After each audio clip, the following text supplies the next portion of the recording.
And God will make a way where there seems to be no way. He works in ways we cannot see. He will make a way for me.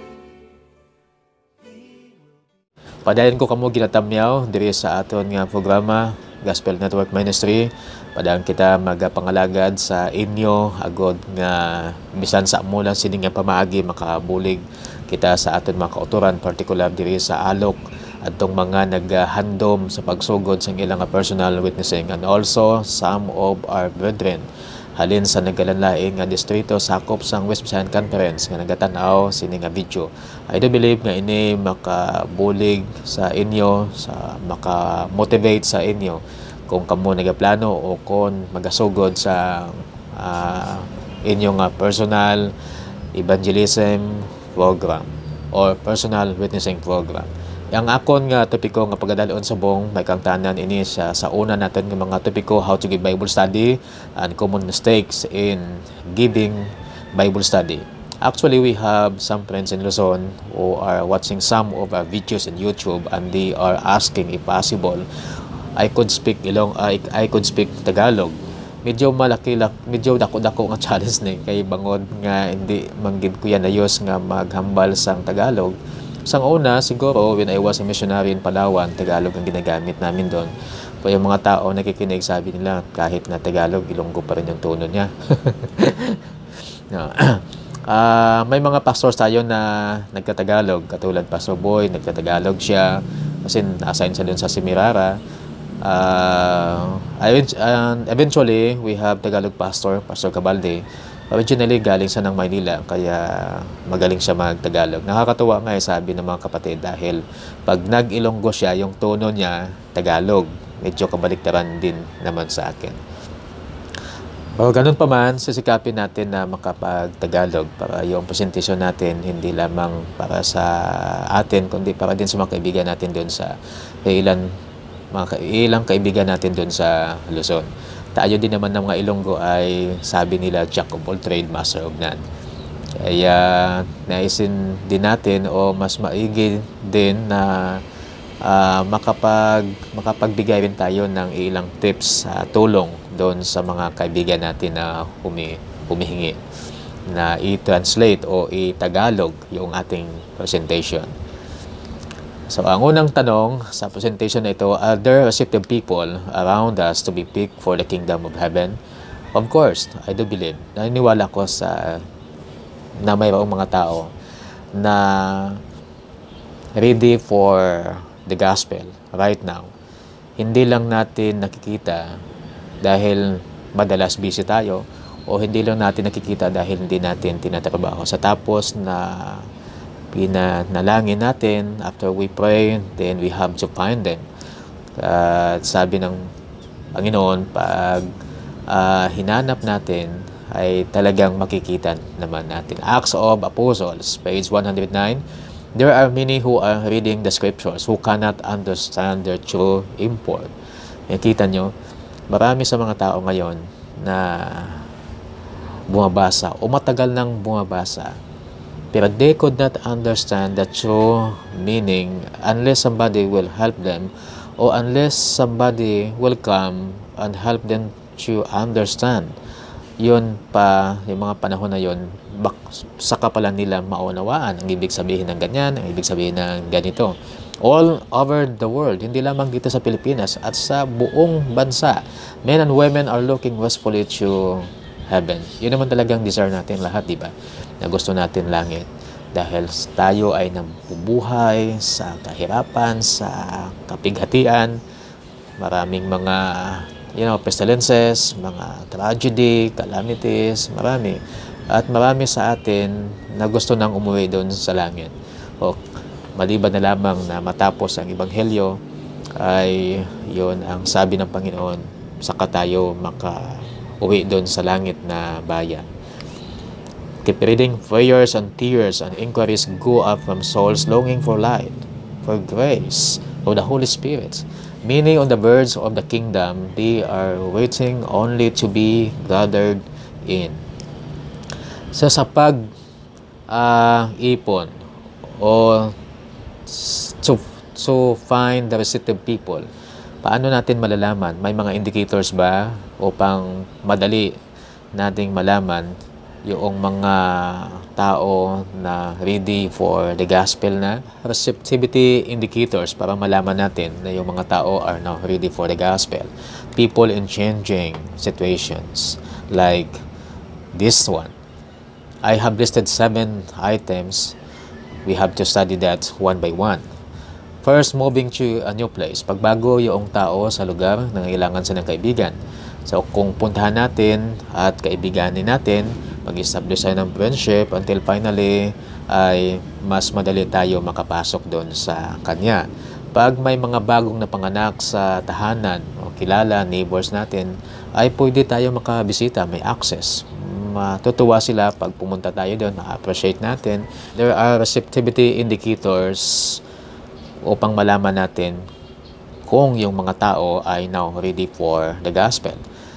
People in changing situations, sabi nga. I have listed 7. Ito ang pag-aralan natin upang makatulong sa atin na ma-assess natin yung mga tao na sabi natin are open for Jesus. Moving to a new place. Pag ang tao ay bago sa lugar, of course, nangangailangan siya ng kaibigan. So, doon tayo magsisimula. Pag may mga taong bagong salta doon sa lugar natin, alam natin o malapit sa atin, doon tayo magsisimula. We will create friendship.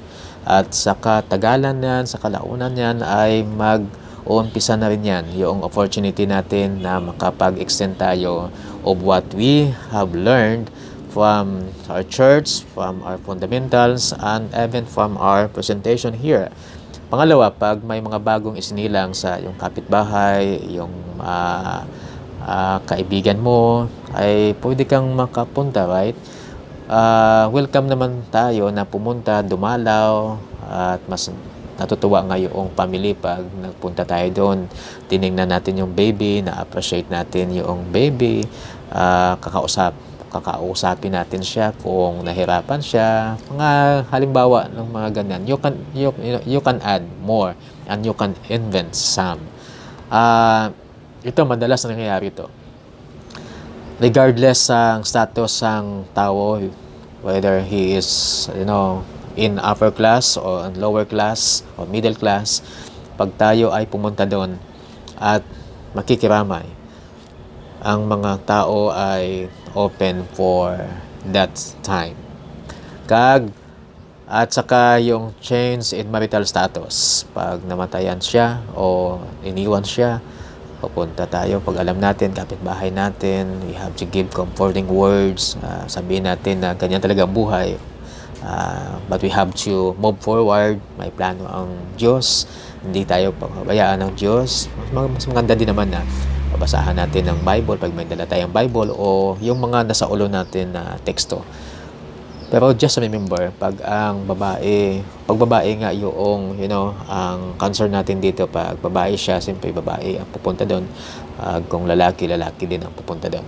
So, a change in family situation, pag yung anak niya nakulong, dadalaw ka doon sa family, tapos mag-offer ka ng some help.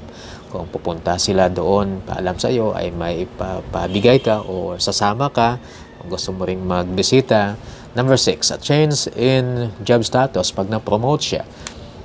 Tuwang-tuwa yan pag sinabi mong, congratulations, sa'yo talaga yan, kailangan mo yan. Number 7, sickness. Kapitbahay natin, kaibigan natin, nagkasakit, puntahan natin, dadalhan natin ng mainit na sabaw, pasisigupin natin, pagkatapos, papanalangin natin. At pag-uwi natin, sabihin niya na, galing, no? Mabuti rin pala, no? Mababait din pala sila, no? Mga ganyan. Mga positive remarks and reactions. So, halimbawa, what groups or individuals are most receptive to the gospel message? Aside from those indicators, may mga klase ng tao na madalas, ito yung mga tao na receptive for the gospel. Ito yung mga common people na sinasabi natin. Dahil sa panahon ni Jesus, sa Mark 12:37, ay ito ang sinasabi. David therefore himself calleth him Lord, and whence is he? then his son, and the common people heard him gladly. Common people are the laborers, the poor, and unemployed. Well, kamusta naman sa family natin? Sino yung mga receptive people sa family natin? We're talking the last time oikos or oikos, or family household. Ito yung mga posible na madali nating maabot.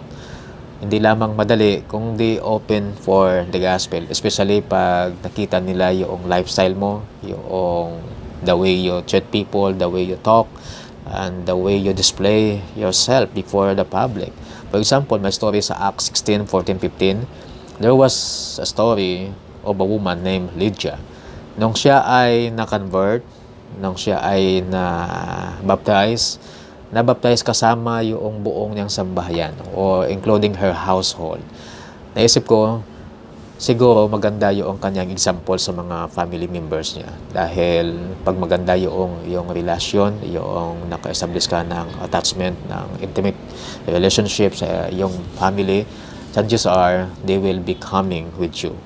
For example, sa mga katutubo o kung sa mga tribo, pag ang chieftain nila ma-convert to a certain group, chances are ang mga family members, mga kaibigan ay susunod na rin sa kanya. Siyempre, titingnan siya na as a leader, may authority, may say. Pag siya ay nagdesisyon, pag siya ay sabi na ganito, most likely, yung mga tao na nasa paligid niya ay susunod din naman sa kanya. So, maliban doon, there is a better way? Yes, of course. There is a better way to find receptive people. First, of course, we shall not forget to pray. Dahil sa Messages to the Young People, page 207, it says, begin to pray for souls. Pagkatapos na manalangin tayo at tatrabahuin natin. Mas maganda din naman kung mayroon tayong prayer journal. Yung mga tao minsan nakasalamuhan natin na tinulungan tayo o tinulungan natin sila. Mga nakasabayan natin sa sasakyan, yung mga namit lang natin sa daanan. Pag sa mga LA, bilib ako sa mga LA, pag may manamit sila mga bagong tao, kukuhaan nila ng cellphone number, yung address, pagkatapos pagkagabi, pananalangin nila yung tao, pagka kinaumagahan, bisitahan nila yung tao, at magdadala sila ng certain materials na i-present sa family na yon, which I know na yung materials na yon ay makapagbigay sa kanila ng mensahe. Well, in that way, it's so interesting, right? Kasi naman tayo, kahit na hindi tayo mag-Bible study, pero pag may mga certain things tayo na binibigay, madalas, minsan libre, sa mga Jehovah Witnesses nga, yung kanilang ministry, pagbibigay lamang ng mga magazines, at minsan humingi sila ng donations. Pero alam nyo, the whole family in that kind of ministry, nagpa-participate at na-educate yung mga maliliit na mga bata na mag-participate din sa program. So, naisip ko na siguro sa district natin, kung makapag-create tayo ng Bookman Army, yung mga bata, yung mga young people ang gagamitin natin. Yung mga matatanda, minsan nahihiya sila na mamigay ng mga magazines. Kasi ma-disappoint sila pag hindi tinanggap yung kanilang magazine na binibigay, o ma-disappoint sila pag hindi sila tinanggap sa bahay na yun. Not unlike kung sa mga bata, pag yung mga bata kahit nagbigay sila, pag hindi tinanggap ng matatanda yon, hindi sila affected. Kikita ko pa nga, tuwang-tuwa pa yan sila sa habang ginagawa nila yung ganyan. O pwede rin natin gawin yan sa ating mga churches. For example, kung yung mga matatanda natin hindi sila komportable na go out at magbigay ng mga magazine, ang gagawin lang din naman diyan yung bata, may mga kabataan ang gagawin nating mga Bookman Army. They will be spreading out. For example, Saturday afternoon, lalabas sila, mamigay sila ng mga magazines o mga pamphlets, publication natin. Tayo mga matatanda, doon tayo sa loob ng simbahan at mananalangin tayo para sa success na ginagawa ng ating mga kabataan. Pagkatapos ng tayo ay manalangin or prayer band, hindi tayo agad uuwi. Hintayin natin, of course, yung mga kabataan na magbalik din sa simbahan at magpamati. We'll be listening to their testimonies. Good nga ma-inspire man yung mga kabataan natin mapil nila na we are as adults supporting sa kanila.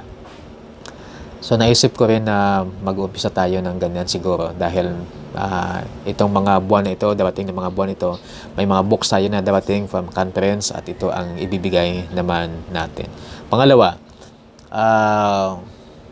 visit tayo sa mga kaibigan natin. Kasi kung manalangin lang tayo na manalangin without working until such time na mag-stop na rin tayo ng panalangin. Yun ang sabi ng Spirit of Prophecy.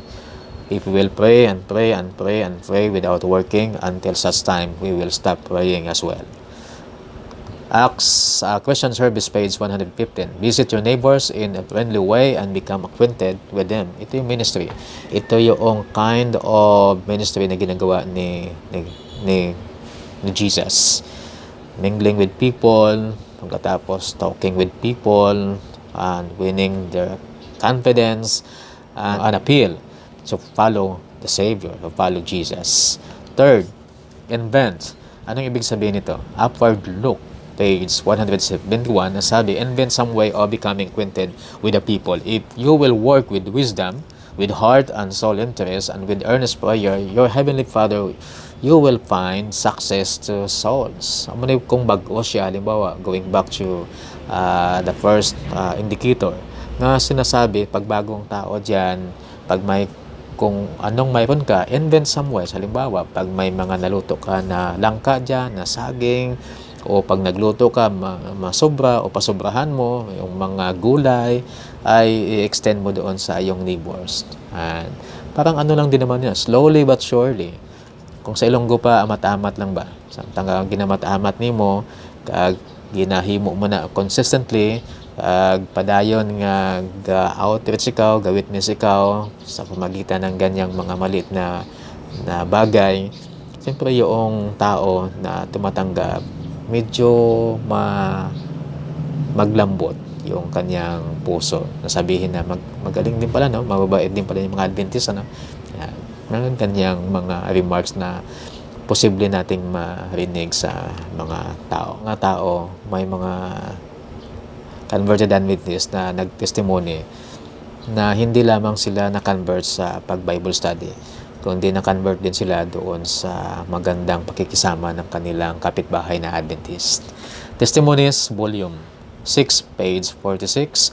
O that Christ's workers, you and I, would show one half as much vigilance as does Satan. Hindi natutulog to sa Satan. Hindi napapagod.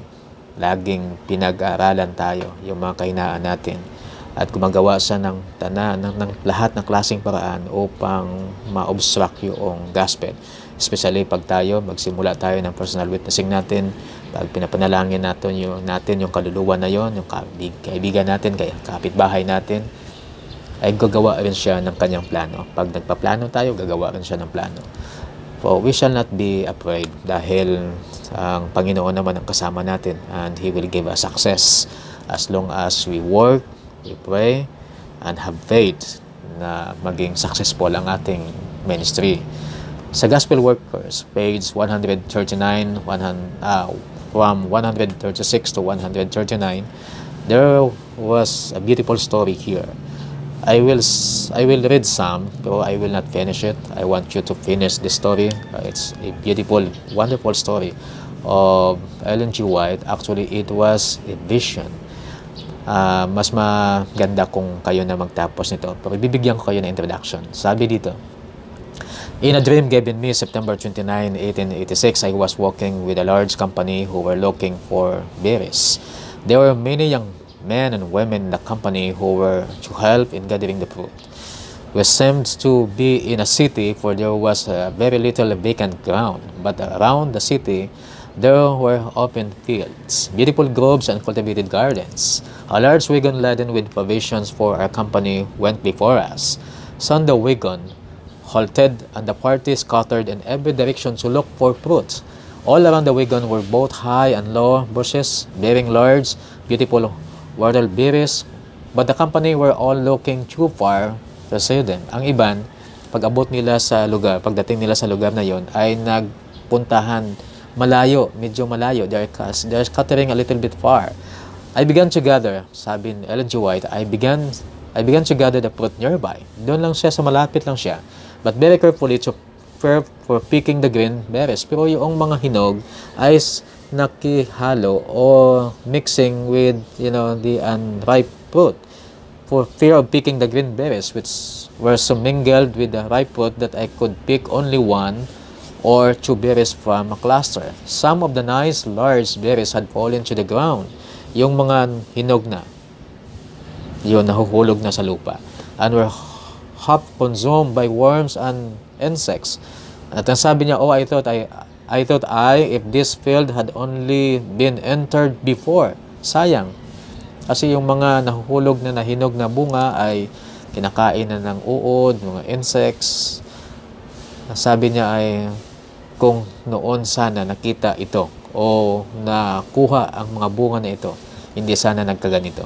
All this precious fruit might have been saved, but it is too late now.